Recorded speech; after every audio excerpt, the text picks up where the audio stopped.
Have you ever walked into a classroom and you're searching and looking and going everywhere about the classroom and there's no subnotes and you're just like, oh no. Okay, well, it can create a really challenging situation for you, and that's totally understandable. The teacher just might have gotten sick, like in the middle of the night, or maybe their child got sick. Unfortunately, we just never know that answer. And just know that that does happen. So here is what to do if this happens to you, and I'm sure it's going to happen to you. If you hear bells, that is just my cat, Gracie, licking, and she has her collar on. Okay, one thing that you should know is that nowadays teachers have gotten really creative and they do lesson plans, like emergency lesson plans, and they have something called like a sub-tub. I think you would probably see this more in elementary level things, but classrooms. But it's like a tub, a folder, like a whatever you put manila folders in, and they just have like emergency substitute plans, and you just pull that out and there's a bunch of activities and things that you could do with the students for that day. Or you walk in and you see a beautiful binder that says substitute teaching binder, and you go in and it has all the policies, all of everything that you need for that day. So just an FYI and disclaimer if you did not know that. If there are no lesson plans, the one thing that you want to do is assess the situation. Quickly evaluate the classroom environment, including the grade level of the student's subject that you are going to be teaching for that day. Another thing you can do is just use general lesson plans. Many substitute teachers come prepared with activities that they have just in case this does happen. But make sure these are like educational games.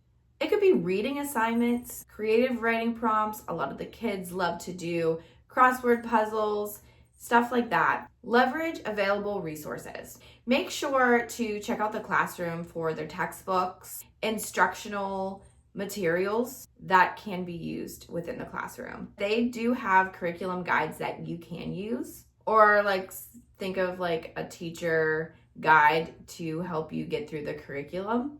Engage the students. Ask the students what they're working on.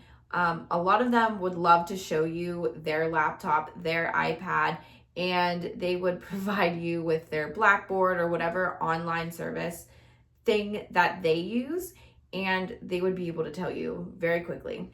That may help with more middle school and high school students, but I think now a lot of the times elementary is starting to get more technology, hands-on stuff, so just know that. Focus on core subjects. Prioritize math, reading, science, social studies. You could do things like trivia with the students. Obviously, I would make it what the class is related to. So if you're in a science class and maybe you know that you're in environmental science, well, maybe find some activities for environmental science. If there really isn't anything and you were able to print off crossword puzzles for environmental science, or you just decided you wanted to come up with a lesson and the kids build leaves and you add an activity with it. I don't know. I just had leaves for my cat. Utilize online resources. There are so many educational websites that you can use that are appropriate. They are so readily available for substitute teachers, and if the students have their computers, their iPads, they can access that. Just make sure that you are walking around, making sure that they are doing what they're supposed to be doing, and not on like some stupid game like Roblox. I shouldn't say it's stupid, but or doing anything that's inappropriate. This is a big one. Class management. Maintain control of your classroom. It is your classroom for the day. Even though you might not have the sub lesson plans, make sure that you have clear expectations of what you expect from the students. Consistency is key, and it just helps keep the kids in order.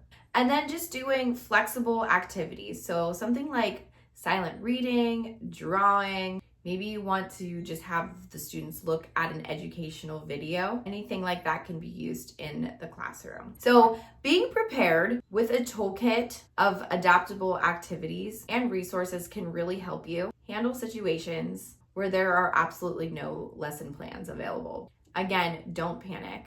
You can still have a good day. You got this. If you want to know what to put in a teacher bag, definitely check out this video right here.